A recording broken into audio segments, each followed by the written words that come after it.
सदाशिवसमारम्भाम् शङ्कराचार्यमध्यमाम् अस्मदाचार्यपर्यन्ताम् वन्दे गुरुपरम्पराम्। ओ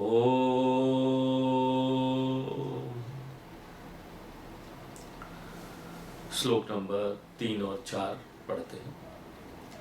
ईश्वरार्पितं नेच्छया कृतं चित्तशोधकं मुक्तिसाधकं कायवाङ्मनः कार्य उत्तमं पूजनं जपश्चिन्तनं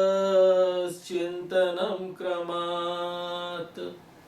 तो पहले 2 श्लोक में रमन महर्षि जी ने पूर्व मीमांसक दार्शनिक लोग जो हैं उनकी जो कर्म को लेकर एक गलत धारणा थी उसका खंडन किया है। यही कि कर्म जो है चाहे धर्मनिरपेक्ष हो या धार्मिक कर्म हो वो आपको मुक्ति प्रदान नहीं कर सकती। और यही नहीं कि कर्म आपको मुक्ति नहीं प्रदान कर सकती, आगे जाकर यही कर्म आपके मुक्ति प्राप्त करने में, आत्मज्ञान प्राप्त करने में बहुत बड़ी बाधा हो जाएगी। क्यों? क्योंकि कर्म में ऐसी खासियत है आप कर्म करते जाएंगे ना वो आपको और कर्म में डुबाता जाएगा। कर्म बढ़ता जाएगा बढ़ता जाएगा। जैसे रक्त बीज नाम का राक्षस था ना, उसका रक्त गिरता था और 2-4 राक्षस पैदा हो जाते थे। इसी तरीके से ये है, कर्म करते और नए नए कर्म आएंगे। और क्योंकि कर्म बढ़ रहा है तो एक व्यक्ति क्या होगा, अंतर्मुख नहीं होगा, बहिर्मुख हो जाएगा। बहिर्मुख हो जाएगा तो बाहर की तरफ देखेगा तो क्या होगा, ये जो आत्मज्ञान और आत्म खोज करने का जो उसको सुंदर अवसर इस शरीर में प्राप्त हुआ है ना, वो नहीं हो पाएगा। इसलिए कर्म क्या है, बाधा है मुक्ति में। ये पहले 2 श्लोक का सार है। अब जो तीसरा श्लोक है उसमें रमन महर्षि जी बोल रहे हैं कि देखिए कर्म यहां पर बाधा है। कर्म जो है एक जहर भी है, आध्यात्मिक स्वास्थ्य के लिए का प्रश्न जहां पर है। लेकिन फिर भी कर्म को ना हम दवा में परिवर्तित कर सकते हैं। ऐसी दवा जो ना हम खाएं तो हमको ना आध्यात्मिक स्वास्थ्य प्रदान कर देगा, हमारा स्पिरिचुअल ग्रोथ होगा। जिस तरह से आप जहर को ठीक तरीके से हैंडल करेंगे ना, कुशलता के साथ उसका उपयोग करेंगे ना, तो वो क्या बन जाएगा, आपका स्वास्थ्य अच्छा करने वाला दवा बन जाएगा। इसी तरीके से जो कर्म है ना वो भी आंतरिक विकास के लिए एक दवा है, वो आपको खूब आंतरिक विकास देगा। और अगर कर्म को हमको साधना के रूप में परिवर्तित करना है तो ये जरूरी है कि वो कर्म योग बने। तो जब कर्म परिवर्तित होता है कर्म योग में तो वो आपको आध्यात्मिक स्वास्थ्य प्रदान करेगा। और यही तीसरे श्लोक में बताया गया है जो हम पिछले क्लास से देख रहे हैं। अब प्रश्न ये उठता है कि ये जो कर्म है उसको हम योग में कैसे परिवर्तित करें। यहां पर इसका उत्तर ये है कि जितने भी कर्म है ना उसको भगवान को चरणों में अर्पण कर दे। यहां पर जो भी कर्म आप कर रहे हैं, एक सामान्य सा कर्म भी है ना, आप यहां पर खाना खाते हैं, सोते हैं, सब कुछ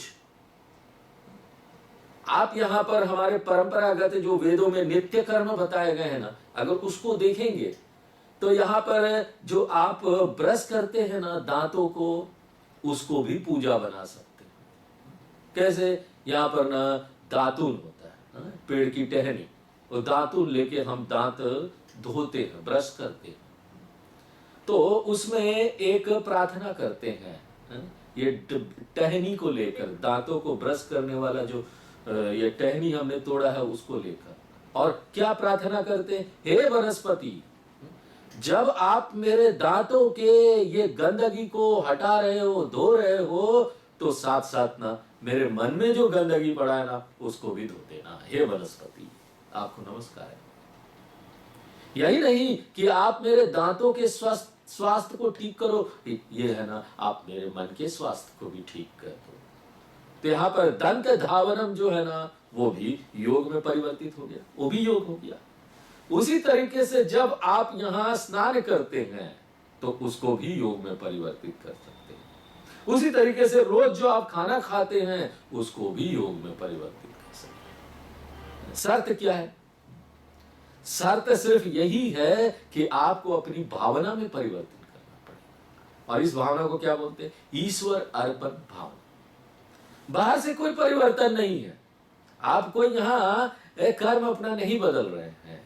जो कर्म हम पहले से चला आ रहा है, आप करते आ रहे हैं, आप वही कर रहे हैं। बाहर से कुछ बदलाव नहीं, अंदर से बदलते हैं, भावना बदलते हैं। हे भगवान, ये कर्म ना अच्छा हो और ये आपको मैं अर्पण कर रहा हूं। यही नहीं कि कर्म को अर्पण करते हैं, यहां पर कोई भी कर्म करते हैं तो फल आता है ना, कॉन्सिक्वेंसेस है और वो हम नहीं जानते हैं कि आगे क्या होने वाला है। और इसी कारण से हमारा जो एकमात्र इसी कारण से हमारा जो जीवन है ना वो तनाव से भर जाता है, चिंता से भर जाता है। क्यों? हमको पता नहीं हम जो कर रहे हैं उसका परिणाम आगे क्या होने वाला है। कर्मणि एव अधिकार मा फलेषु, कैसा होने वाला है हमको नहीं पता। एक जो डॉक्टर होता है वो बहुत बड़ा ऑपरेशन करता है, सर्जरी होता है, लेकिन जो बहुत अच्छा डॉक्टर है, संसार का टॉप 1 डॉक्टर होगा, एक्सपर्ट डॉक्टर होगा, वो भी निश्चित रूप से ये नहीं बता सकता है कि ना वो ऑपरेशन सफल होने वाला है कि नहीं होने वाला है। इसलिए तो किसी का ऑपरेशन करने से पहले उसके रिश्तेदारों की सिग्नेचर ले ली जाती है कि अगर कुछ हो गया तो अस्पताल, डॉक्टर उसके लिए जिम्मेदार नहीं। नहीं, 50-50% चांस है, 50-60%, 50-40%। कोई भी गारंटी नहीं दे सकता कि परिणाम क्या होने वाला है, रिजल्ट क्या होने वाला है। और कर्म योग में ना हम इस भावना का विकास करते हैं कि कोई भी परिणाम हो हम इसको ईश्वर प्रसाद के रूप में लेंगे, ईश्वर की इच्छा के रूप में लेंगे। अगर इस भावना को और हम जोड़ते हैं तो हम ना कर्म को कर्म योग में परिवर्तित करते हैं। इसलिए यहां पर जो कर्म है ना उसको 2 भागों में विभाजित किया गया है। हमारे शास्त्र 2 तरह के कर्म के बारे में बात करते हैं। कुछ एक कर्म है जो मुख्य रूप से बने हैं हमारा ना भौतिक विकास करने के लिए, बाहर से हमारा विकास करने के लिए। यहां पर हमारे शास्त्र बात करते हैं, बहुत सारे यज्ञ हवन है जो ना आपको पैसा, प्रॉपर्टी, घर सब देंगे, बच्चे देंगे। आपको संतान चाहिए, संतान प्राप्ति के लिए यज्ञ है। और ये सारे जो कर्म हम करते हैं ना इसको बोलते हैं हम सकाम कर्म कर रहे हैं। हमको भौतिक चीजें कुछ प्राप्त करनी और फिर हमारे वही शास्त्र निर्धारित करते हैं एक दूसरे तरह का कर्म और उसको बोलते हैं निष्काम कर्म, और जो विशेष रूप से बनाया गया है आंतरिक विकास के लिए, विशेष रूप से आंतरिक विकास के लिए बनाया गया है और इसको बोलते हैं निष्काम कर्म। कर्म योग में हम सकाम कर्म को भी अर्पण करते हैं और निष्काम कर्म को भी भगवान को अर्पण करते हैं। सकाम कर्म भी हम ना ईश्वर अर्पण भावना, प्रसाद भावना से कर सकते हैं और निष्काम कर्म भी ईश्वर अर्पण भावना, प्रसाद भावना से कर सकते हैं। दोनों यहां योगदान करते हैं हमारे आंतरिक विकास में, लेकिन थोड़ा अंतर है। क्या अंतर है? सकाम कर्म, अगर हम कुछ मांगने के लिए कोई कर्म कर रहे हैं, कोई पूजा कर रहे हैं, कोई जप कर रहे हैं या कोई भी काम कर रहे हैं, तो वो मुख्य रूप से ना हमको भौतिक विकास देगा, बाहर से हमको कोई चीज प्राप्त कर देगा और थोड़ा उसका प्रतिशत जो है ना वो आपको आंतरिक विकास भी मिलेगा क्योंकि आपने अपने कर्म भावना से भगवान को अर्पण किए। सकाम कर्म में यहां पर बाहर से हमको बहुत सारी चीजें प्राप्त हो रही है, लेकिन आंतरिक विकास भी प्राप्त होगा, वो थोड़ा होगा और वो अमुख्य, अवांतर फल। जबकि निष्काम कर्म में मुख्य क्या है? हमको आंतरिक विकास मिल रहा है। और दूसरे दर्जे का अमुख्य क्या है? साथ साथ हमको कुछ यहां पर पैसा प्रॉपर्टी भी मिल जा रहा है, भौतिक विकास भी हमारा बाहर से हो जा रहा है। सकाम कर्म भी हमको दोनों देता है, निष्काम कर्म भी हमको दोनों देता है। अंतर क्या है? एक मुख्य रूप से हमको भौतिक विकास देता है और दूसरा मुख्य रूप से हमको आध्यात्मिक विकास देता है। तो यहां पर कर्म योगी का उद्देश्य क्या होना चाहिए? यहां पर कर्म योगी का उद्देश्य यह होना चाहिए कि ये जो निष्काम कर्म का जो परसेंटेज है ना, उसको बढ़ाए अपने जीवन। अगर हमको जल्दी जल्दी आध्यात्मिक विकास चाहिए ना, तो ना हमको यहां पर निष्काम कर्म ज्यादा से ज्यादा करना चाहिए, और ये विशेष रूप से बनाया गया आध्यात्मिक विकास के लिए। और यहां पर हमने गीता के 3 अध्याय में बताया था, जो लोग गीता सुन रहे हैं, पंच महायज्ञ है, वो मुख्य रूप से बना है आंतरिक विकास के लिए। इसलिए रमन महर्षि बोलते हैं कि ना यहां पर अपने सारे कर्म को ना भगवान को अर्पण कर दीजिए, और ना ये आध्यात्मिक वाले जो कर्म है, जो आध्यात्मिक विकास देंगे, उसको बढ़ाइए, ज्यादा से ज्यादा कीजिए। इसलिए भगवान बोल रहे हैं ईश्वर अर्पितम, सारे कर्म को भगवान को अर्पण कर दो, नेच्छया कृतम, और इच्छा ना इच्छा। आपका जो सब काम कर रहे हैं ना, आपका फोकस पैसा एकमात्र नहीं होना चाहिए, पैसा कमाने के लिए कर रहे हैं। ये जो पैसा है वो अब जीवन में ना सेकेंडरी इंपॉर्टेंस होना चाहिए, उसको हमको अमुख्य रखना चाहिए अपने जीवन में। हमको देखना चाहिए हमारा आंतरिक विकास कितना हो रहा है, वो मुख्य है, ये पैसे से भी ज्यादा मुख्य हो जाना चाहिए। तो हमको जीवन में क्या करना है? अपनी प्राथमिकताओं में परिवर्तन करना है, और यही कर्म योग का बहुत महत्वपूर्ण भाग है। और प्राथमिकताएं बदलना मतलब क्या बदल रहे हैं? हमारे लिए आंतरिक विकास बहुत महत्वपूर्ण हो गया है, पैसे से भी ज्यादा महत्वपूर्ण। इसलिए ना इच्छाया, यहां पर पैसे को लेकर तीव्र रूप से आसक्त मत होइए। बाहर से जो चीजें प्राप्त होती है, मान सम्मान, सोशल स्टेटस, पद, इसको लेकर मत आसक्त होइए, ये एक बहुत बड़ी समस्या हो जाएगी। और अगर आप ऐसा जीवन जीते हैं ना, जहां आपका मुख्य उद्देश्य आंतरिक विकास प्राप्त करना है, आध्यात्मिक विकास प्राप्त करना है, तो आप बाहर से गरीब भी है ना, तो कोई बात नहीं, शास्त्र बोलता आप अमीर है। क्यों? क्योंकि ना आप यहां पर चित्त को शुद्ध करने के लिए काम कर रहे हैं, आपके मन को ये शुद्ध करेगी। इसका क्या अर्थ है? यहां पर ना राग और द्वेष कम हो जाएंगे। यहां पर सबसे बड़ा अशुद्धता जो मन का, वो क्या मन में? शक्तिशाली राग द्वेष। राग यानी हम आसक्त है, बाहर की चीजों को लेकर हमको ये चाहिए ही चाहिए, और द्वेष यानी बहुत सारी चीजों से हम घृणा करते हैं, हमको ये नहीं चाहिए। ये शक्तिशाली राग और द्वेष जो है ना, वो हमारे मन को डिस्टर्ब कर देंगे। सचमुच में राग द्वेष एकमात्र यही, राग द्वेष ना हमारे मन में तनाव लेकर आती है। राग द्वेष स्ट्रेस लेके आता है। हर समय जब हमारे मन में अशांति हो गई है ना, शांत नहीं लग रहा है मन ना, हमको देखना चाहिए, हमको देखना चाहिए कि हमने कहीं पर बहुत ज्यादा अपेक्षा कर रखी है।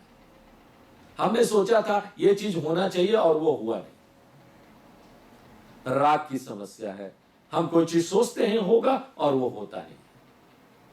और एक द्वेष की समस्या है, हम नहीं चाहते हो होना और वो हो जाता है। जब तक मन इन राग द्वेष वाली शक्तियों में जकड़ा हुआ है, मेरी अपेक्षाएं बहुत है, तब तक ना हमारे मन में अशांति बनी रहे।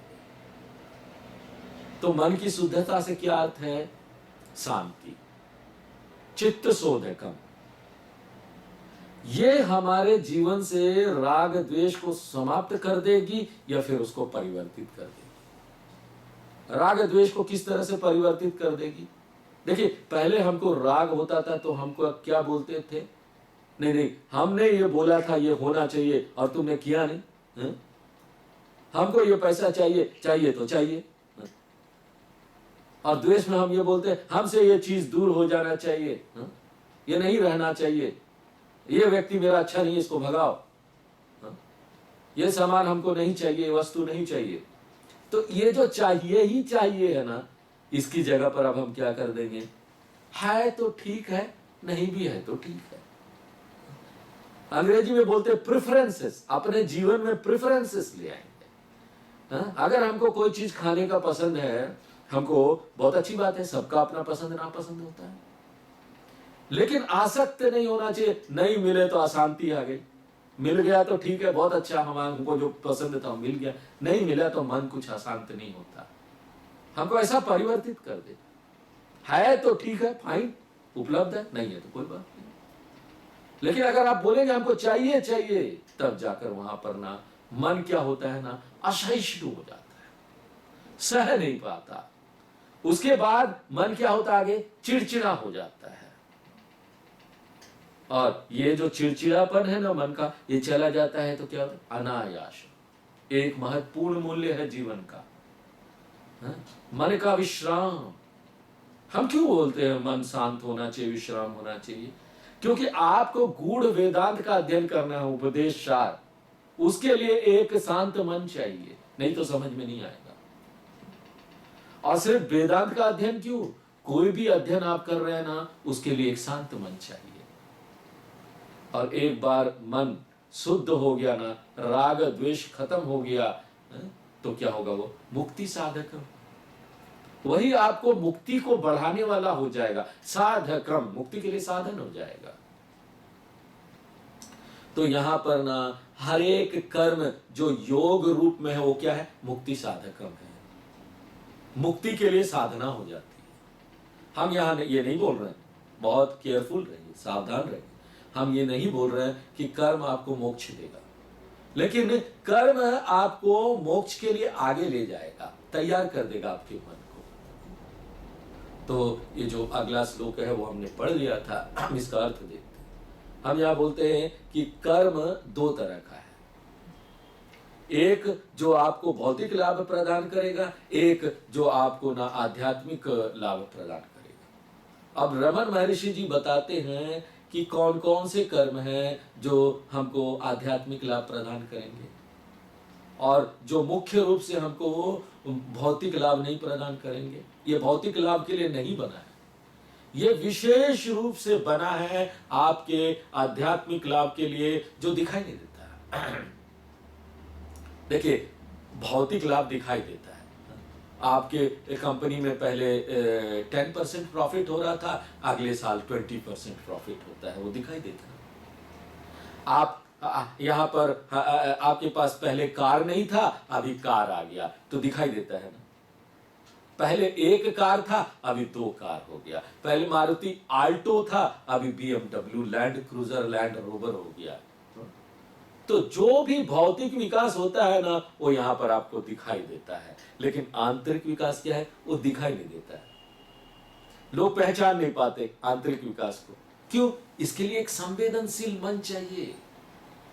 क्यों? क्योंकि ना देखिए, अंततोगत्वा ये सुख और शांति जो है ना, वो यही आंतरिक विकास पर निर्भर करता है। बाहर से आपके पास क्या चीज है ना, उस पर निर्भर नहीं करता। ये एक बहुत महत्वपूर्ण शिक्षा है जो वेदांत देती है। सुख और शांति का बाहर से विकास से कोई संबंध नहीं है।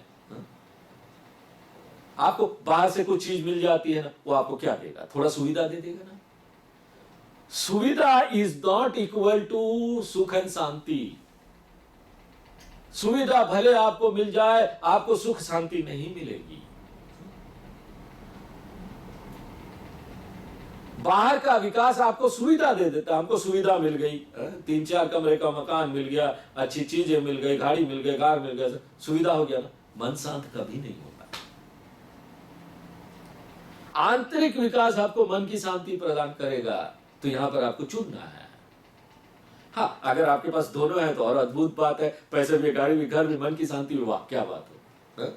हम इसके विरुद्ध नहीं है। वेदांत ये नहीं बोलता ये सब छोड़ दो, ये सब भी रखो, अगर शांति है तो सब है, लेकिन वो शांति नहीं देगी। अगर दोनों है तो वंडरफुल, आपको इन दोनों के बीच में चुनना है। और जब भी ये चुनने की बात आती है ना, आपको अपना मत कहां पर डालना चाहिए, वोट कहां पर देना चाहिए? आंतरिक विकास।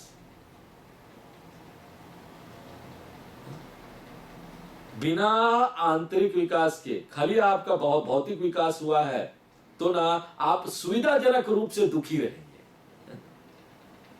सुविधाजनक रूप से दुखी रहना क्या है पता है? आपके पास पहले एयर कंडीशन नहीं था, अब एयर कंडीशन आ गया है, लेकिन रात को नींद नहीं आती। एयर कंडीशन कमरे में रात को हम बिना नींद के जगे हुए हैं, नींद नहीं आ रही। क्यों? बहुत टेंशन है। तो बताइए, एयर कंडीशन के बिना ये एयर कंडीशन है तो आप सुखी हैं क्या? तो यहां पर कुछ भी जो विशेष जो यहां पर कर्म बना हुआ है, जो रमन महर्षि जी बताने जा रहे हैं, विशेष कर्म जो ना आंतरिक विकास के लिए। रमन महर्षि चौथे श्लोक में क्या बोलते हैं? पूजनम जपस चिंतनम क्रमात्। 3 तरह के कर्म बता रहे हैं। पहला जो है पूजा करो। पूजा यानी ईश्वर का आराधना। देखिए, ये एक बहुत महत्वपूर्ण नित्य कर्म है। एक व्यक्ति बोल सकता है मेरे पास समय नहीं है, मैं बहुत पैसे कमाने में बिजी हूं, बहुत व्यस्त हूं। रमन महर्षि बोलते हैं कि आपको कमाना है, ठीक बात है, वो बाहर के विकास के लिए, लेकिन यहां पर आपको अभी आध्यात्मिक कमाई भी करनी है। इसलिए आपको थोड़ा समय ना ईश्वर आराधना के लिए देना पड़ेगा, अपने इष्ट देवता की पूजा के लिए देना पड़ेगा। किसी भी रूप में वो भगवान हो, किसी चिन्ह के रूप में हो। तो ये जो पूजनम है ना, वो 1 नंबर का कर्म। और दूसरा जो है उसको बोलते हैं जप। और ये भी बहुत महत्वपूर्ण है, यह आपको आध्यात्मिक विकास देता है। नाम जप करना। नाम जप यानी ये भगवान का कोई एक नाम है, वो लेकर आप बार बार उसको दोहराते हैं। अगर हम कोई प्रार्थना को बार बार दोहरा रहे हैं ना, उसको बोलते हैं पारायणम।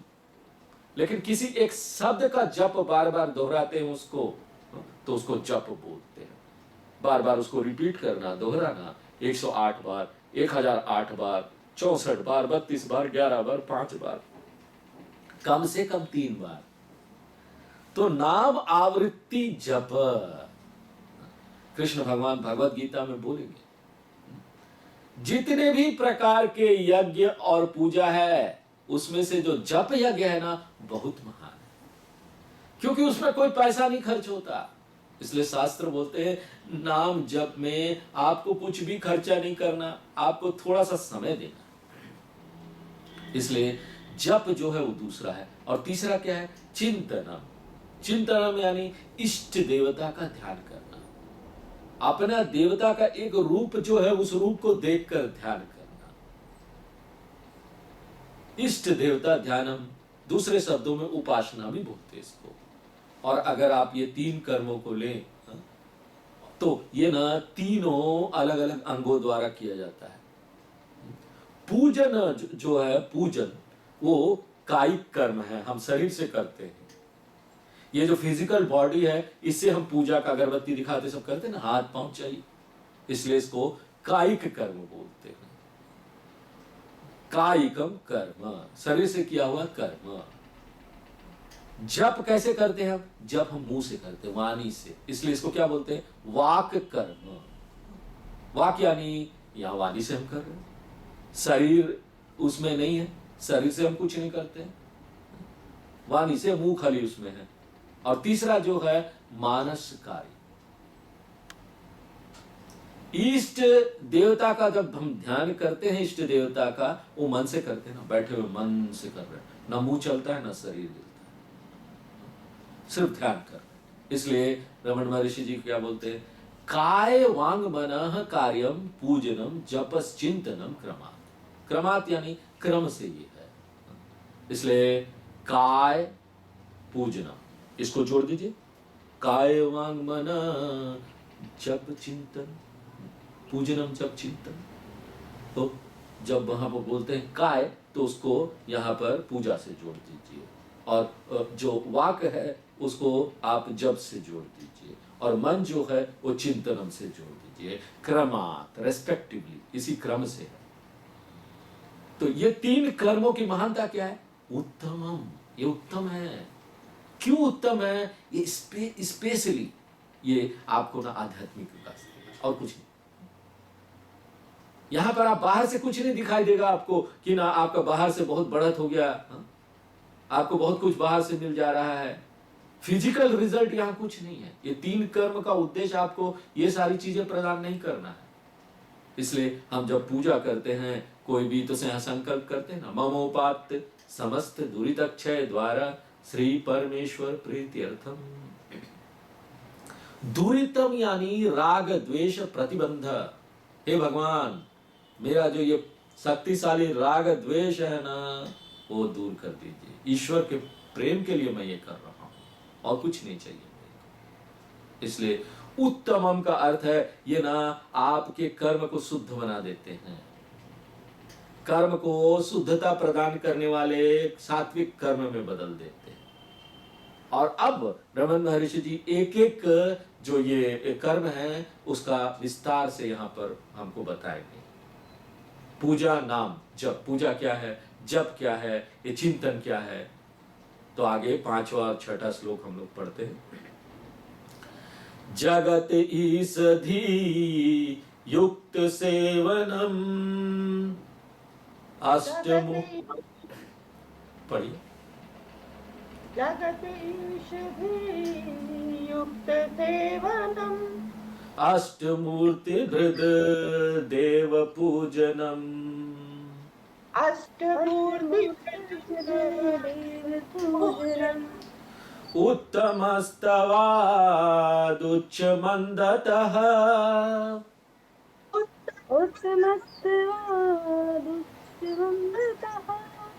चित्तजं जप ध्यानमुत्तमम्।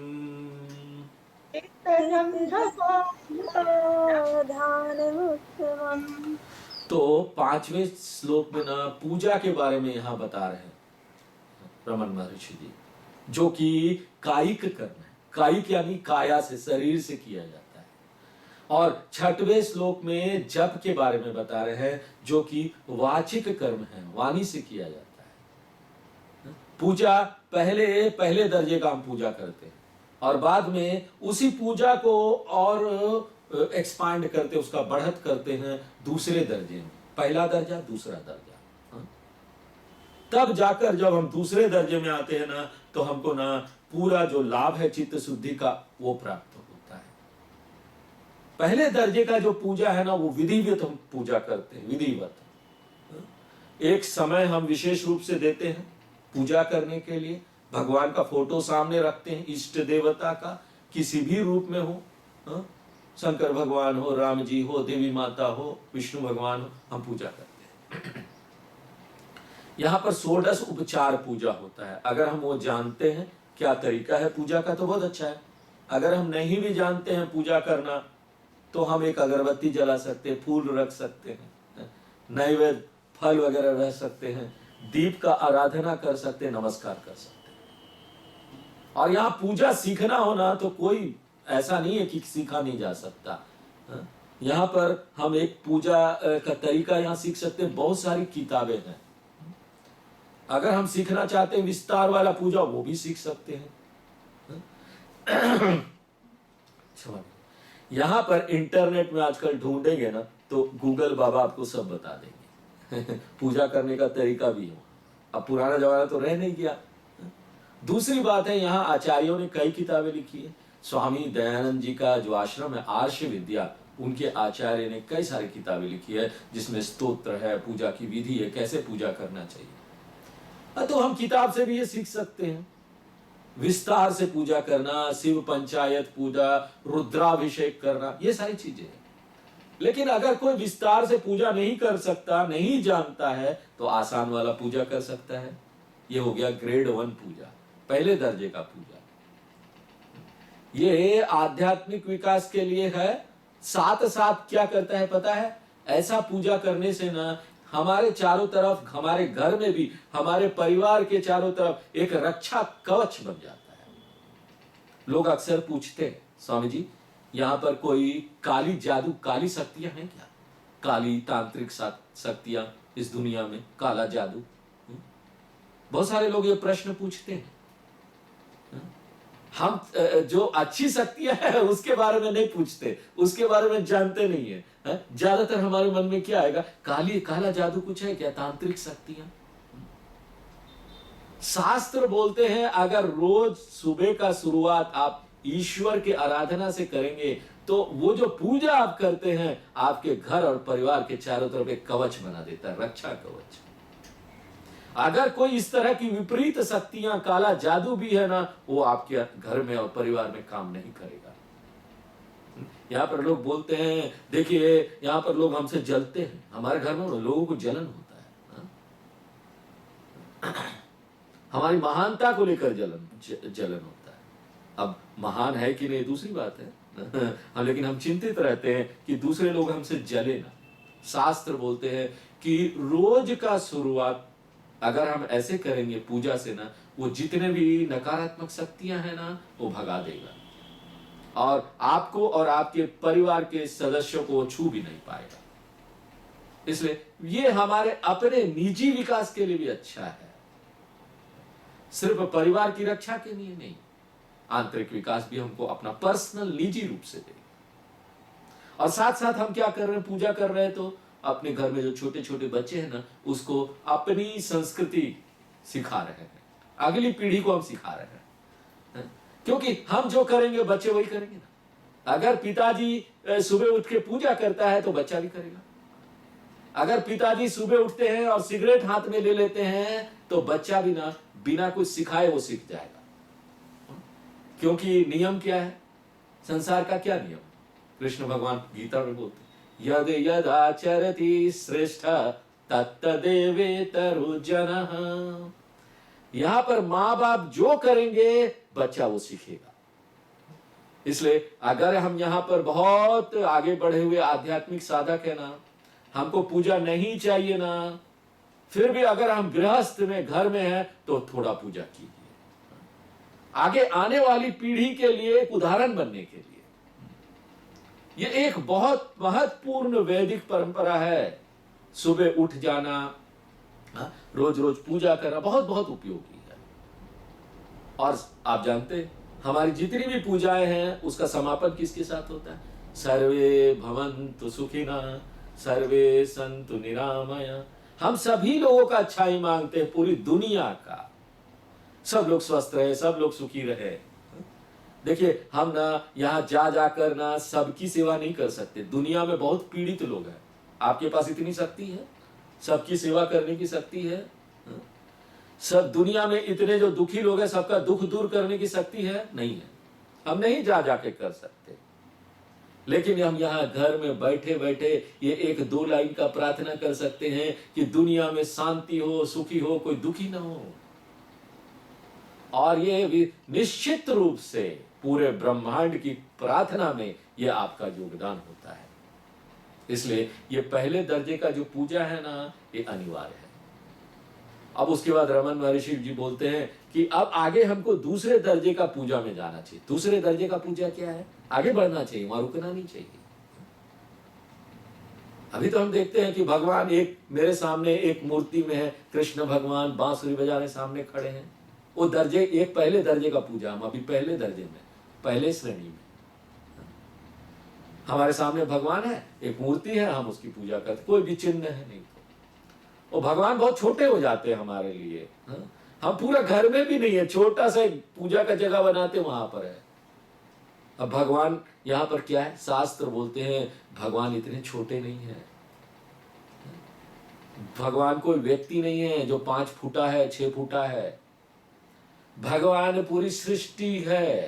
तो भगवान सिर्फ हमारे पूजा घर में नहीं है, पूरी सृष्टि जो है ना वो भगवान की अभिव्यक्ति है। ये पूरा जो यूनिवर्स है ना वो एकमात्र भगवान की ही अभिव्यक्ति, भगवान यहाँ अभिव्यक्त हो रहे हैं। और ये भगवत गीता में भगवान हमको बताएंगे, 7वें अध्याय से लेकर 11वें अध्याय तक हमको यही बताएंगे कि भगवान किस तरह से पूरी सृष्टि भगवान है।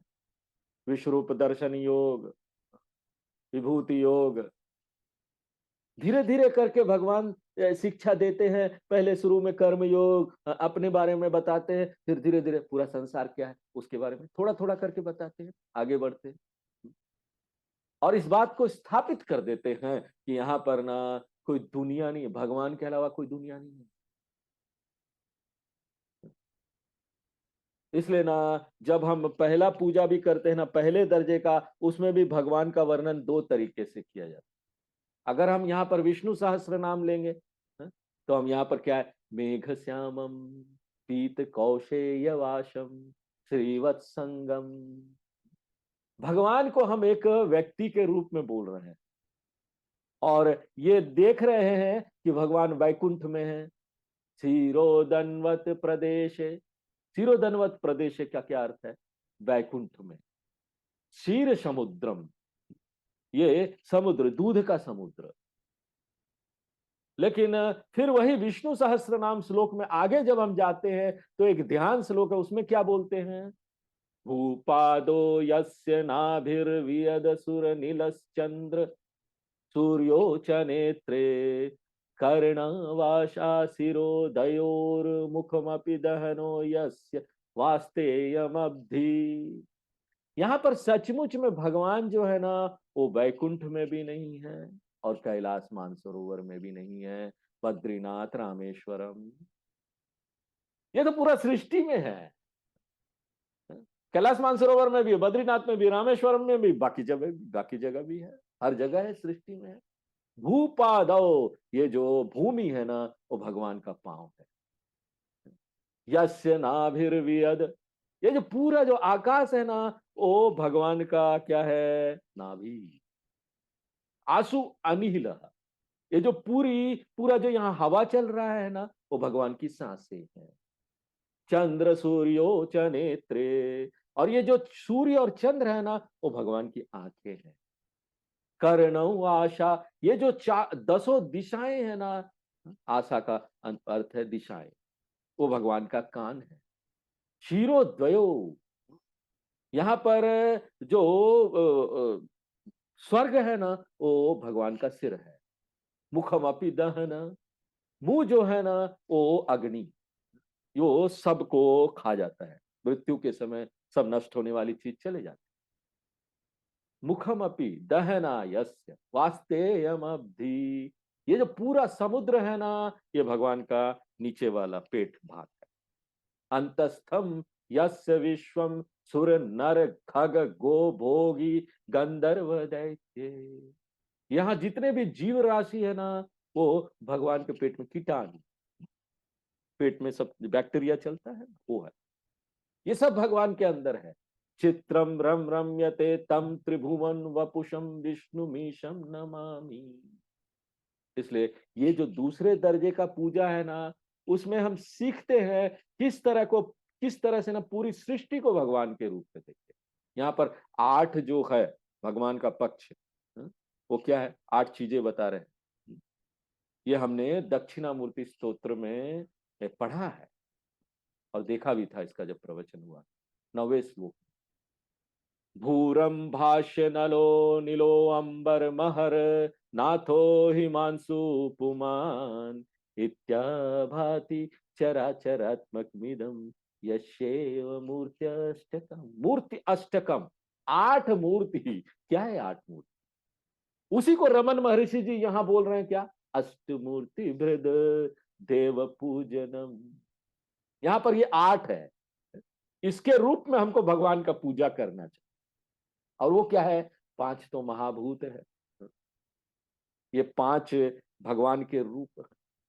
इसलिए तो हम आकाश की भी पूजा करते हैं, वायु की भी पूजा करते हैं, अग्नि की भी पूजा करते हैं, जल की भी पूजा करते हैं, पृथ्वी की भी पूजा करते हैं। 5 महाभूत ये भगवान ही है ये सब।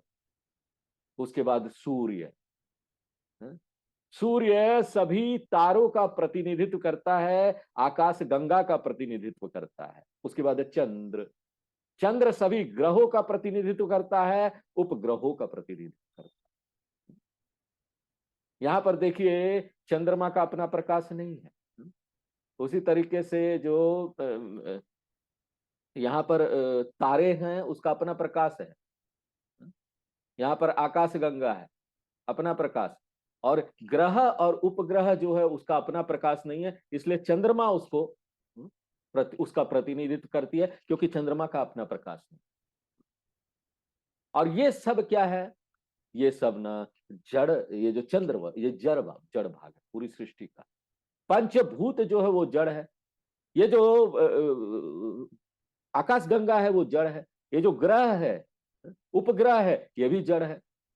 तो ये क्या हो गया? 7 हो गया। क्या? 5 महाभूत, सूर्य और चंद्र, कितना हो गया? 4। 7 हो गया, ये जड़ भाग।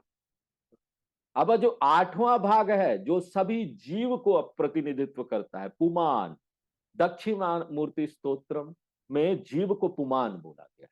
पुमान यानी जीव। और यहां पर जब हम जीव बोलते हैं तो सिर्फ मनुष्य नहीं, यहां पर सारे जो जीवित प्राणी हैं। तो पंचभूत हो गया 5, सूर्य और चंद्र हो गए 6 7, और सारे जीव हो गए 1, तो क्या हो गया? 8। ये भगवान का रूप है, अष्टमूर्ति भृद। और ये जो विश्व रूप है ईश्वर का, इसका पूजा आपको कर। इष्ट देवता ईश्वर, ये एक आप सुबह पूजा करते हैं आधा घंटा, 1 घंटा, लेकिन उसके साथ पूजा समाप्त नहीं होता। ये तो सिर्फ पहले दर्जे का पूजा है। हम यहाँ पर संसार में बाहर निकलते हैं, बहुत सारे काम करते हैं, तो ना ऐसे समय में हमारा पूरा दिन पूजा चलना चाहिए। हम विश्व रूप का पूजा करें। और ये हम कैसे कर सकते हैं? उसके लिए कोई फूल चढ़ाने की जरूरत नहीं। ये नहीं कि आप घर से बाहर निकलेंगे, पता चला फूल छिड़कते हुए, या जेब में फूल रखा हुआ, छिड़कते हुए निकल रहे हैं, जहां जा रहे हैं फूल छिड़क रहे हैं। नहीं भैया, वैसे नहीं करना है। नहीं नहीं, सब नहीं, स्वामी जी ने बोला है ना, ये पंच महाभूत हर चीज भगवान है, तो फूल छिड़कते रहो, पूजा करते रहना है। नहीं नहीं, विश्व रूप ईश्वर का पूजा कैसे करना है मालूम? यहाँ पर पूरे मनुष्य जाति की सेवा करके कर, पूरे सभी प्राणियों का, सिर्फ मनुष्य जाति नहीं, जितने भी प्राणी लोग हैं उसकी सेवा कर। यहाँ पर मनुष्य है, यहाँ पर जानवर भी हैं, यहाँ पेड़ पौधे हैं। आप देखिए हमारी परंपरा में तुलसी पौधा है घर में। तुलसी क्या, किस चीज का प्रतिनिधित्व करती है? जितने भी पेड़ पौधे हैं उसका। एक तुलसी का पूजा करके हम पूरे पेड़ पौधे का पूजा करें। हे भगवान, मैं सभी पेड़ पौधे को जा जाकर पूजा नहीं कर सकता हूं, इसलिए एक तुलसी ले लिया, तुलसी का प्रतिनिधित्व करके पूजा कर। और कम से कम ना एक गाय को थोड़ा घास खिला दीजिए। गौ माता, गौ माता यहां पर सभी जानवरों का प्रतिनिधित्व करती है। और ना दिन में कम से कम एक व्यक्ति को खाना खिला दीजिए। तो तुलसी जो है वो सभी पेड़ पौधे का प्रतिनिधित्व करती है। गौ माता सभी जो यहाँ पर जानवर है उसका प्रतिनिधित्व करती है। और एक आदमी को हम रोज खाना खिलाएं, वो सभी मनुष्य जाति का प्रतिनिधित्व करती है। आपने पूरे विश्व की पूजा कर, रोज इसमें कुछ ना कुछ हमारा योगदान होना चाहिए। रोज हमको रात को सोने जाने से पहले ये प्रश्न पूछना चाहिए कि आज मैंने अष्टमूर्ति ईश्वर के लिए कुछ किया कि नहीं? या फिर मैं हमें स्वार्थी रहा, पूरा दिन कुछ भी नहीं किया, लेता रहा, मुझे दो मुझे दो।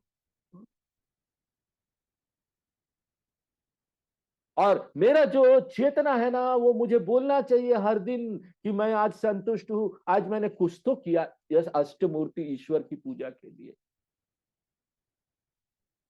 तो आज हम लोग यहीं पर विराम देते हैं। आगे फिर देखेंगे कि रमन महर्षि जी क्या बोलते हैं जप के बारे में, चिंतन के बारे में, उसका विस्तार। पूर्णमदः पूर्णमिदं पूर्णात् पूर्णमुदच्यते पूर्णस्य पूर्णमादाय पूर्णमेवावशिष्यते। ओम शांति शांति शांति। हरि ओम। बोलो।